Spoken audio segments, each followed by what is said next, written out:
അസ്സലാമലൈക്കും. ഇന്നത്തെ റെസിപ്പി ഒരു ഗീ റൈസാണ്. വളരെ പെർഫെക്റ്റായി എങ്ങനെ ഒരു ഗീ റൈസ് ഉണ്ടാക്കാമെന്ന് നമുക്ക് നോക്കാം. ഒരു പാത്രത്തിലേക്ക് 2 ടേബിൾ സ്പൂൺ നെയ്യ് ഇട്ട് കൊടുക്കണം. അതിലേക്ക് ഒരു മീഡിയം സൈസ് വലിയ ഉള്ളി ഇട്ട് മൊരിയിച്ചെടുക്കണം. ഈ ഒരു സ്റ്റെപ്പ് നിങ്ങൾ ഒഴിവാക്കരുത്.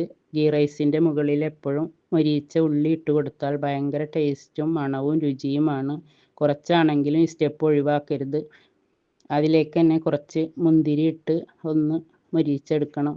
ആ എണ്ണയിലേക്ക് ഒരു 10 അണ്ടിപ്പരിപ്പിട്ട് മൊരിയിച്ചെടുക്കണം. നിങ്ങൾക്ക് ഇതേപോലെ ഇഷ്ടപ്പെട്ടാൽ ലൈക്ക് ചെയ്യണം, ഷെയർ ചെയ്യണം, സബ്സ്ക്രൈബ് ചെയ്യണം. ആ നെയ്യിലേക്ക് 2-4 പട്ട, 1-2 ഗ്രാമ്പു, 2-3 ഏലക്ക. പെട്ടെന്ന് എടുക്കാൻ പറ്റിയൊരു ഗീ റൈസാണ്. ഞാൻ ഒരു കപ്പിലാണ് അരി അളന്നെടുത്തിട്ടുള്ളത്. 2 കപ്പ് വെള്ളം ഒഴിച്ച് കൊടുക്കണം. അതിലേക്ക് 2 ടീസ്പൂൺ വലിയ ജീരകം, പാകത്തിന് ഉപ്പ് റൈസിലേക്കുള്ള ഉപ്പും കൂടി ഇട്ട് കൊടുക്കണം വെള്ളത്തിൽ. വളരെ ടേസ്റ്റായൊരു ചോറാണ്. പിന്നെ ഒരു പകുതി ക്യാരറ്റ് ഇട്ട് കൊടുക്കണം. പിന്നെ കുറച്ച് പുതിനയില, മല്ലിയില ഇട്ട് കൊടുത്തതിന് ശേഷം നമ്മൾ വെള്ളം ഒന്ന് മൂടി വെച്ച് ഒരു 5 മിനിറ്റ് തിളക്കാനായി വെക്കണം.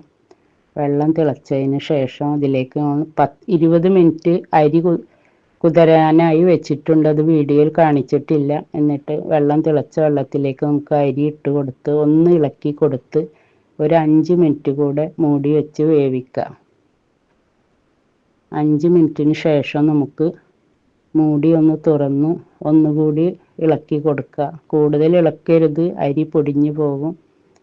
ഇനി നമുക്കൊരു 5-6 മിനിറ്റ് വേവിച്ചതിന് ശേഷം തുറന്നു നോക്കി അതിലേക്ക് RKG അല്ലെങ്കിൽ പശു നെയ്യോ മുകളിലൊന്ന് ഇട്ട് കൊടുക്കണം. ഞാൻ പശു നെയ്യാണ് ഇട്ട് കൊടുത്തിട്ടുള്ളത്.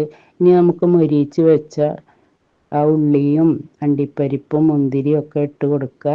അങ്ങനെ പുതിനയില, മല്ലിയില ഒക്കെ ഇട്ട് കൊടുത്ത് നമ്മളുടെ ചോറ് റെഡിയായി. ഇത് ഗീ റൈസിന് എപ്പോഴും ജീരകശാല അരിയാണ് ഏറ്റവും നല്ലത്. ഇനി അടുത്തൊരു വീഡിയോയുമായി വരുന്നത് വരെ അസ്സലാമു അലൈക്കും.